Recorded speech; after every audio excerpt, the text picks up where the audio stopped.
Oi, oi, pessoal, tudo bem? Como vocês estão? Espero que bem.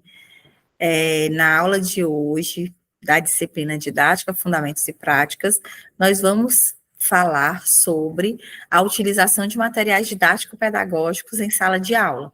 Então, como a gente vem conversando sobre o planejamento, sobre os elementos do planejamento, já falamos sobre as tendências contemporâneas, as tendências pedagógicas, hoje nós vamos falar sobre um requisito importante que é justamente a utilização de recursos, a utilização de materiais didático-pedagógicos, tá? Então, a gente precisa conceituar o que são esses recursos didáticos, né?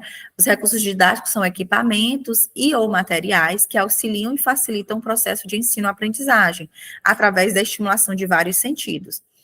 E aí, esses recursos, esses materiais, eles vão ser importantes para estar corroborando, para estar complementando a fala do professor, para estar possibilitando que o professor transmita com mais propriedade os conhecimentos.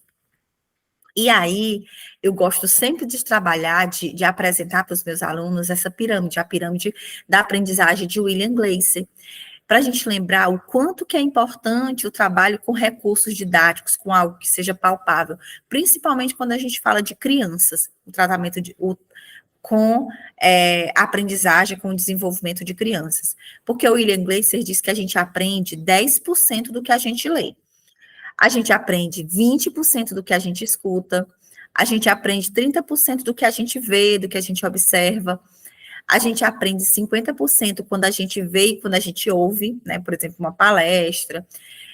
Quando a gente conversa, quando a gente pergunta, quando a gente repete, quando a gente relata, questiona, discute, a gente aprende 70%. E quando a gente faz, a gente aprende 80%.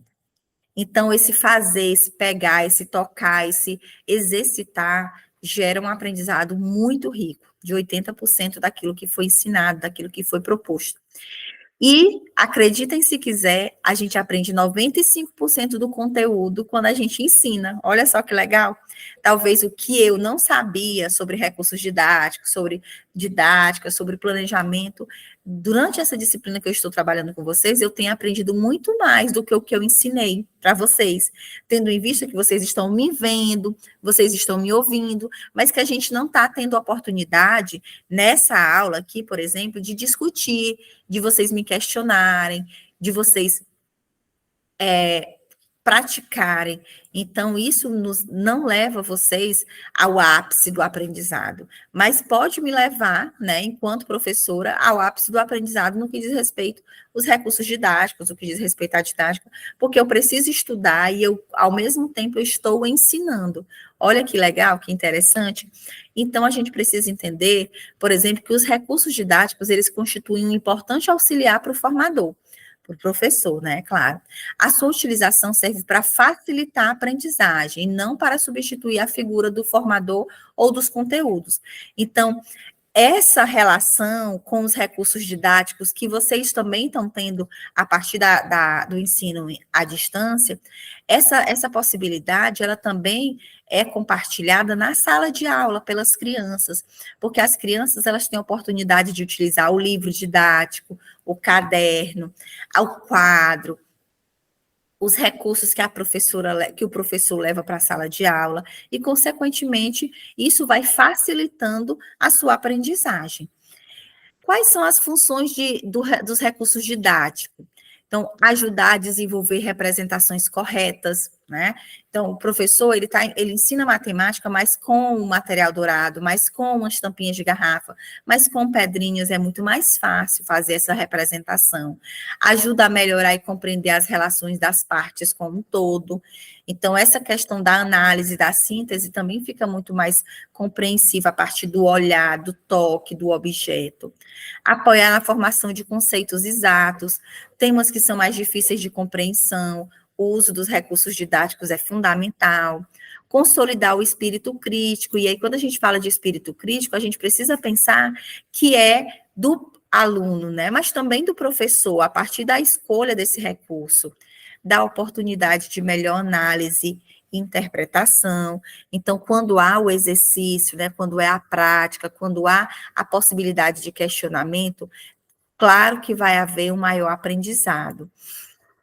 Dá ênfase à observação e à experimentação. Os recursos didáticos, eles servem para experimentar, para praticar, para exercitar, para despertar a atenção, né, o interesse. Experimentem levar uma caixa coberta de tecido, de papel, e digam que tem uma surpresa. Vocês vão ver a carinha feliz, a carinha atenta das crianças ao seu redor, e até dos adultos, se a gente estiver trabalhando com adultos, né?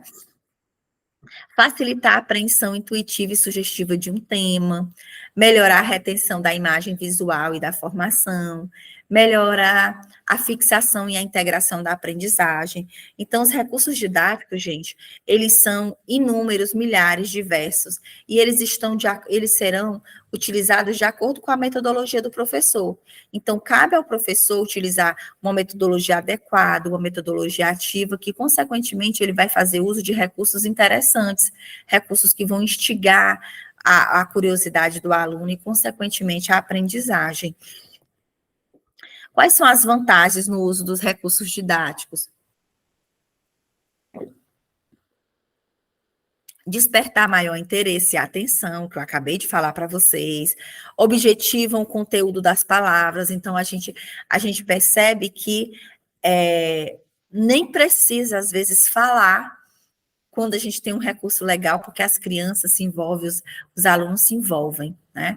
Facilita a compreensão e a troca de ideias, ajuda a ampliar e a fortalecer os conhecimentos, diminui o tempo de formação, supera limitações físicas, e aí a gente precisa pensar recursos didáticos que sejam adaptados às necessidades dos alunos, tá? Para que a gente possa estar rompendo com barreiras, rompendo com barreiras estruturais, né, da nossa escola, que perduram aí gerações. E aí, quais são os critérios, Cristiana, de seleção dos recursos didáticos? É importante que a gente esteja atento na escolha do recurso didático para atender aos objetivos de aprendizagem que foram selecionados no início do planejamento, atender aos destinatários. Quem são os destinatários? São os alunos que a gente quer que aprendam, que desenvolvam as habilidades. Então, a gente precisa pensar recursos didáticos de acordo com a idade, de acordo com a comunidade, de acordo com a realidade desses alunos. Conteúdos programáticos precisam estar de acordo com o conteúdo programático. Condicionantes materiais, de espaço e temporais. A gente precisa levar em conta que os recursos didáticos, eles precisam ter bons materiais, eles precisam ter a capacidade de guardar, né, de passar, ser utilizado por um tempo, porque se toda aula eu tiver que produzir recursos, eu não vou ter tempo nem de planejar e nem de dar aula, eu só vou construir recursos, não é?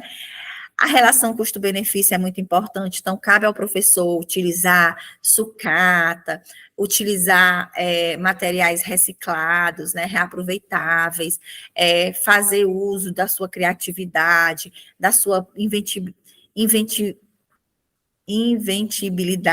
né? Ser capaz de inventar, de criar, tá? Para que ele possa estar produzindo aulas maravilhosas. E aí a gente traz aqui algumas das características de um recurso didático legal, né? Ele precisa ser simples, não precisa ser extravagante, cheio de detalhes que muitas vezes vão atrapalhar o que se quer trabalhar, né? Vai atrapalhar o que se quer alcançar de objetivo de aprendizagem. Ele também precisa ser preciso, tá?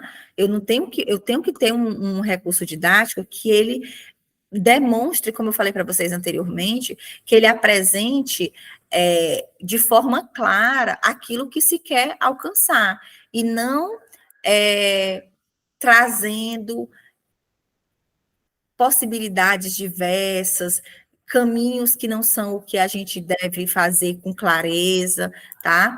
Então, os recursos didáticos, eles devem possibilitar serem portáteis, né? O professor levar para a sala, levar de volta para casa, levar para outra turma, possibilitar o uso, né? Ser adequado aos alunos, à idade, à faixa etária dos alunos. Por isso tem que ser manejável, né? Tem que ser manipulável. Então, esse recurso didático, ele não pode ser caro demais, ele não pode ser aquele objeto que é intocável, porque senão não tem utilidade na escola, né, gente?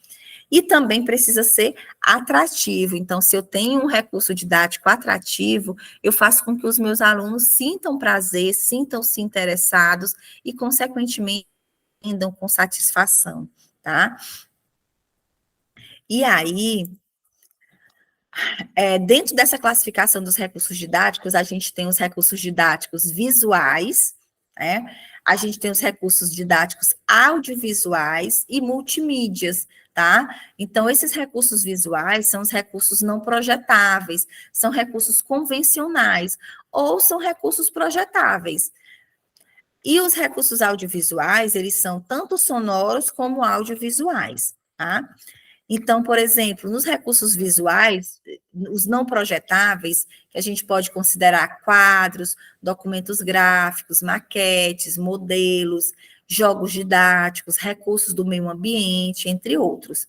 Os projetáveis, episcópio, projetor de dispositivo, retroprojetor, data show, né? São visuais e projetáveis. Os audiovisuais sonoros, a gente vai ter rádio, leitor de CD, MP3, gravador.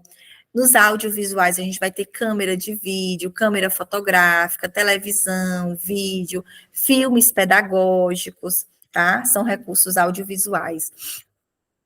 E os recursos de multimídia, a gente vai ter o computador, o videoprojetor, o quadro multimídia interativo, que muitas escolas têm, muitos municípios, a videoconferência como multimídia, simuladores de realidade virtual, plataformas e ferramentas da web, que também servem de recursos didáticos, inclusive tem milhares sendo utilizadas pela Escola de Educação Básica, tá?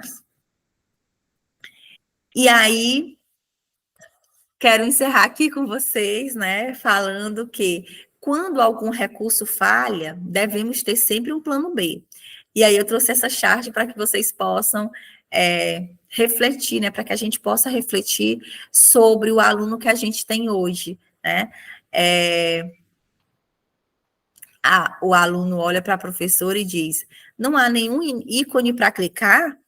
E a professora diz: isso é o quadro, né? Então, o aluno, ele está muito acostumado com a tecnologia, com dispositivos tecnológicos, e os professores, eles precisam também inovar, né? Os professores, eles precisam trazer diferentes recursos, diferentes materiais didáticos para poder melhorar, né, para poder diversificar a sua prática e, consequentemente, gerar um aprendizado mais significativo, não é, gente?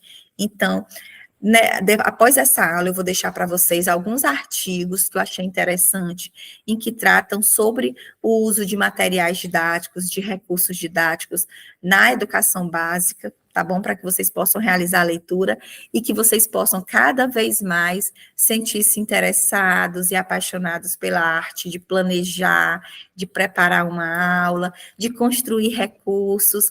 Vocês vão precisar construir muitos recursos, tá bom? E nós nos encontramos na nossa próxima aula, que a gente vai tratar sobre plano de aula, tá? Então, vamos aprender como fazer um planejamento de aula, tá certo? Posso contar com vocês? Posso esperá-los? Então, eu agradeço quem esteve aqui até esse momento. A gente se encontra nesse caminho, nesse trilhar pedagógico, tá bom? Um abraço no coração de vocês e até a próxima aula. Tchau, tchau.